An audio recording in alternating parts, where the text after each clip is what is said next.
Praise the lord friends, I hope you all fine. God bless you. प्रभु आप सभी को बहुत बहुत आशीष दें। प्रभु यीशु मसीह जो कि एक बहुत प्यार करने वाले परमेश्वर हैं, उनके प्यार से आपका हृदय हमेशा भरा रहे। जितना प्यार प्रभु यीशु मसीह हमसे करते हैं, हमें भी प्रभु यीशु मसीह से उतना ही, इवन उनसे ज़्यादा प्यार करने की हमें ज़रूरत है। हम नहीं कर सकते क्योंकि हम इस संसार में रहते हैं, लेकिन हम जो है प्रभु से कोशिश करें कि हम जितना उससे प्यार कर सकें हम करें, क्योंकि यही हमारे जीवन की उपलब्धि है। अगर हम एक सच्चे परमेश्वर को जान पाएँ और उससे प्यार कर पाएँ, जो प्यार कभी ख़त्म नहीं हो सकता, जो अनंत है, अनंत परमेश्वर से जो प्यार हम करेंगे वही हमारी इस जो है इस जीवन की उपलब्धि है, सबसे बड़ी उपलब्धि।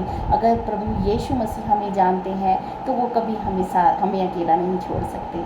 तो हम उन्हें जाने, पूरे हृदय से हम परमेश्वर से प्यार करें। प्रभु यीशु मसीह की पहली आज्ञा थी कि तू अपने परमेश्वर से अपने पूरे मन, पूरी शक्ति, पूरी बुद्धि और पूरी शक्ति के साथ प्रेम कर। तो हमें आज प्रभु यीशु मसीह से प्रेम करने की ज़रूरत है, क्योंकि प्रभु यीशु मसीह प्रेम करने वाले परमेश्वर हैं। प्रभु के साथ जब आप चलते हैं तो परमेश्वर की शांति, परमेश्वर का प्रेम हमेशा आपके हृदय में बना रहता है। और वो प्यार जो वो करते हैं, प्रभु यीशु मसीह हमसे जो प्यार करते हैं, उसकी हम तुलना इस संसारिक प्यार से नहीं कर सकते, क्योंकि वो हमें कभी नहीं छोड़ सकते, क्योंकि वो सबसे बड़े जो है प्यार करने वाले परमेश्वर हैं। तो हम भी कोशिश करें इस संसार से दूर रहने की और प्रभु के नज़दीक में ज़्यादा रहने की, उससे प्यार करने की हम कोशिश करें, और यही हमारे जीवन की उपलब्धि है। तो आइए, आज के सैबत स्कूल में मैं आपका स्वागत करती हूँ, और यहाँ पे हम अपने मनों के बारे में जांच रहे हैं और किस तरह से यहूदी लोग जो है अपने मनों में प्रभु यीशु मसीह के विरोध में जो है वो बातें सोचते थे, करते थे, और उन्होंने प्लानिंग की प्रभु यीशु मसीह को जो है की हत्या करने की उन्होंने साजिश की।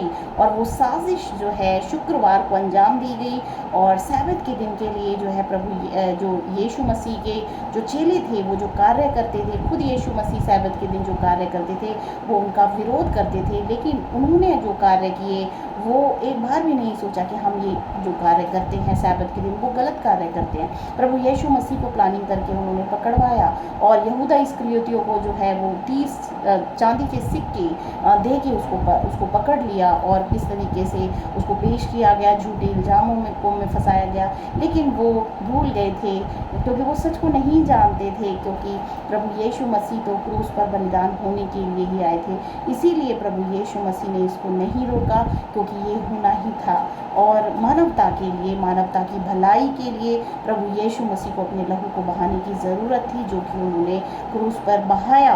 तो सैबत के दिन के बारे में जो है हम आज इसमें पढ़ेंगे कि सैबत के दिन क्या करना उचित है और क्या करना उचित नहीं है। यहाँ पे मंगलवार का अध्ययन है, ये 16 जुलाई का अध्ययन है, और इसमें सैबत के दिन का प्रभु यीशु मसीह खुद को कह रहे हैं।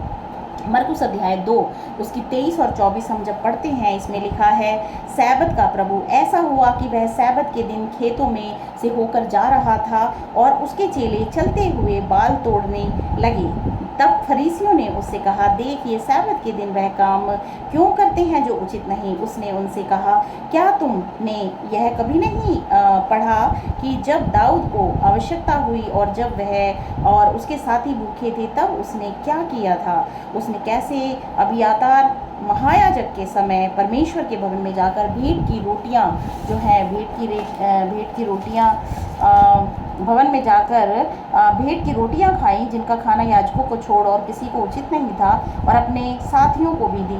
तब उसने उनसे कहा, सैबत का दिन मनुष्य के लिए बनाया गया है, ना कि मनुष्य सैबत के दिन के लिए।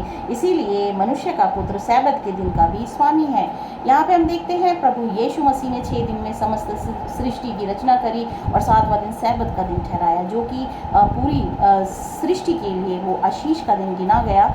और यहाँ पे प्रभु यीशु मसीह यही कह रहे हैं कि जो चीज़ मानवता या मनुष्यों के लिए अच्छी है, उस दिन सैबत के दिन वो कर सकते हैं, क्योंकि सैबत लोगों के लिए, मानवता के लिए बनाया गया है, सृष्टि के लिए बनाया गया है, उसकी भलाई के लिए बनाया गया है, ना कि उसके विरोध में वो कार्य करे मनुष्य जाति।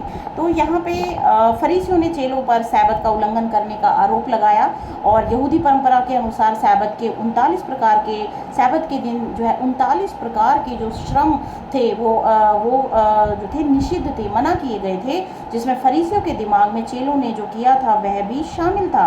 और यहाँ पे हम पढ़ते हैं, यीशु फरीसियों द्वारा लगाए गए आरोप का प्रतिकार कैसे करता है। उन्होंने कहा कि किस तरह से दाऊद ने भी जो है, जो रोटी वो नहीं खा सकता था, लेकिन भूख लगी थी उसे, इसीलिए उसने खाई, और वो खाना उचित था और महायाजक ने उसको दी। इसीलिए सैबत के दिन अगर आप जो है, मेरे चेलों ने अगर बालें तोड़ के खा ली हैं तो उसमें कोई बुराई नहीं है, क्योंकि उन्हें भूख लगी है, और मनुष्य के लिए ये सैबत का दिन बनाया है, और प्रभु यीशु मसीह ने ही ये दिन बनाया है। तो प्रभु यीशु मसीह खुद कह रहे हैं कि वह सैबत के दिन का भी प्रभु है। यहाँ पे यीशु आगे संकेत करते हैं कि सैबत का दिन मानवता के लिए, लाभ के लिए बनाया गया था, ना कि इसके विपरीत, और इसके दावे का आधार यह है कि वह सैबत के दिन का प्रभु है। He is the creator. वो बताना चाह रहे हैं कि मैंने ही वो बनाया है, और मैं ही क्रिएटर हूँ, मैं ही सृष्टि करता हूँ। प्रभु यीशु मसीह ही सृष्टिकर्ता परमेश्वर हैं, जिसने सब कुछ बनाया, सैबत का दिन भी बनाया। और इस लाइन से ये प्रभु यीशु मसीह ने अंगीकार किया, ये प्रकट किया मनुष्य जाति पे कि वे सैबत के भी प्रभु हैं, सैबत को बनाने वाले प्रभु हैं, परमेश्वर हैं, सच्चे परमेश्वर हैं। सैबत के दिन को लेकर यीशु को फिर से धार्मिक अगुवों के साथ विवाद का सामना करना पड़ा, जिसे हम पढ़ते हैं मरकुस अध्याय 3 और उसकी 1 से 6 में। यहाँ पे लिखा है, सूखे हाथ वाले मनुष्य को चंगा करना। वह फिर आराधनालय में गया, वहाँ एक मनुष्य था जिसका हाथ सूख गया था, और वे उस पर दोष लगाने के लिए उसको घात में लगे हुए थे, और घात में लगे हुए थे कि देखिए वह सैबत के दिन उसे चंगा करता है कि नहीं। वो एलिगेशन लगाने के लिए उसके पीछे थे, और वो उसका पीछा कर रहे थे कि वो इसको करेगा कि नहीं, क्योंकि उन्हें पता था कि ये ज़रूर करेंगे, क्योंकि वो किसी को भी, यीशु मसीह कभी भी कोई रोगी जो उनके सामने आते थे वो कभी भी उनको नज़रअंदाज नहीं करते थे, उनको वो चंगा करते थे, और उनको पता था कि सैबत के दिन वो चंगा करेंगे उसको, इसीलिए वो उनकी जो है पीछे से वो देख रहे थे।